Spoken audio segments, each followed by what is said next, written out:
চোখের পানি, মনের আবেগ, যা আছে আপনার ভিতরে, কষ্ট, দুঃখ, যন্ত্রণা, সব আল্লাহকে ঢেলে দিবেন ইনশাআল্লাহ। নিজের আবেগ ধরে রাখবেন এখানে, আপনি আল্লাহর জন্য ঢেলে দিবেন। মানুষকে আবেগ দেখা কি না? মানুষ আপনার চোখের পানির মর্ম বুঝবে? মানুষ কি মানুষের চোখের পানির মর্ম বুঝে? আপনার পিতা যদি মারা যায়, আমার কাছে এসে দোয়া চান কান্নাকাটি করে, আমি দোয়া করতে পারবো, কিন্তু আমি কিন্তু আপনার ফিলিংসটা বুঝতে পারবো না। আপনার অনুভূতি কে বুঝতে পারবে? আল্লাহ পাক আপনার ঘাড়ের রগের চেয়েও কাছে আছে। সুবহান সুবহান, আল্লাহ পাক ঘাড়ের রগের চেয়ে কাছে আছে। গতকালকে বাংলাদেশের একজন বরেণ্য আলেমের সাথে একটা কনফারেন্সে ছিলাম। উনি বলছিলেন যে এক ব্যক্তি, এটা শোনেন, এক ব্যক্তি খুব তার শখ যে তিনি সাহাবীদের মতো নামাজ পড়া শিখবেন। কথা বুঝতে পারছেন? সাহাবীদের মতো নামাজ শিখবেন।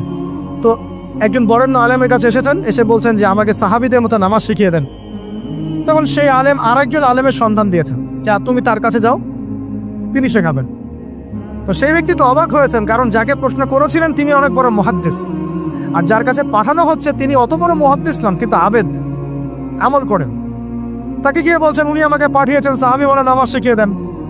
তখন তিনি বলছেন ঠিক আছে, সুন্দর করে অজু করে আসো, সুন্দর করে অজু করে আসো।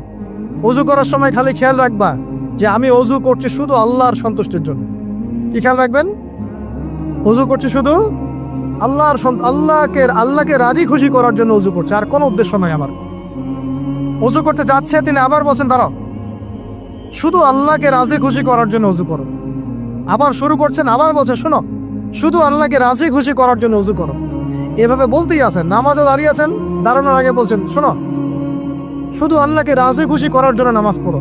বলতেই আছেন। এক পর্যায়ে সে ব্যক্তি নামাজ শুরু করলো, নামাজে মনোযোগ এদিক ওদিকে যায়, আর তার মাথায় এটা আসে, এই শুধু আল্লাহকে রাজি খুশি করার জন্য আমাকে নামাজ পড়তে হবে, শুধু আল্লাহকে রাজি খুশি করার জন্য নামাজ পড়তে হবে।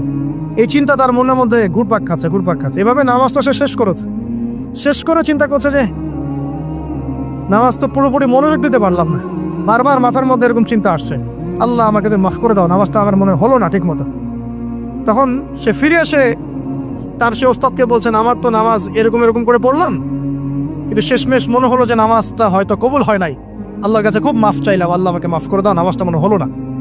তখন সেই যে প্রথম ব্যক্তি যিনি পাঠিয়েছেন তিনি বলছেন এটাই হলো সাহাবী বলা নামাজ।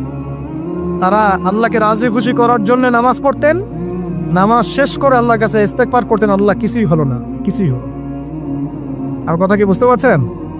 অতএব আল্লাহকে রাজি খুশি করার জন্য আপনি আপনার আবেগ, আপনার ইবাদত সব ঢেলে দিবেন ইনশাআল্লাহ। অন্য কারো কাছে কিছু পাওয়ার আশা করবো? আমাকে আল্লাহ পাঠিয়েছেন দুনিয়াতে নামাজ পড়তে, রোজা রাখতে, দিনের প্রচার করতে, দিনের জ্ঞান অর্জন করতে, এই তো। তা আমি একজন মেয়ের জন্য জীবন নষ্ট করে দিব কেন? আমি তাহলে আল্লাহর কাছে কি মুখ দেখাবো, আর নবীর কাছে কি মুখ দেখাবো? ওখানে গিয়ে বলবো আল্লাহ আমি আমার অমুক প্রেমিকার জন্য আশায় হয়ে একদম জীবন দিয়ে দিয়েছি, আত্মহত্যা করেছি। গেছে ভাই, যাইতে দেন। যে ব্যক্তি আপনার অবস্থানকে মূল্যায়ন করে নাই, সে আপনার যোগ্য ছিল না। এখন আপনি কি করবেন? নিজের অবস্থান উন্নত করেন, আপনার পিছনে লাইন ধরে ঘুরবে ইনশাআল্লাহ। এটাই বাস্তবতা। দুনিয়া খুব খারাপ জিনিস। মানুষের অবস্থানকে মূল্যায়ন করে, মানুষের অবস্থানকে মূল্যায়ন করে, কিন্তু আল্লাহ রাব্বুল আলামিন আপনাকে সর্বাবস্থায় ভালোবাসেন। আলহামদুলিল্লাহ। এই যে আমরা এখন অনেক পাপ করছি না, আল্লাহকে আমাদেরকে আযাব দিয়ে ধ্বংস করে দিয়েছেন। আল্লাহ পাক এখনো আমাদেরকে ভালোবাসেন, রহম করেন, আল্লাহ পাক অপেক্ষা করছেন কখন তওবা করবে, আমি তওবা কবুল করব।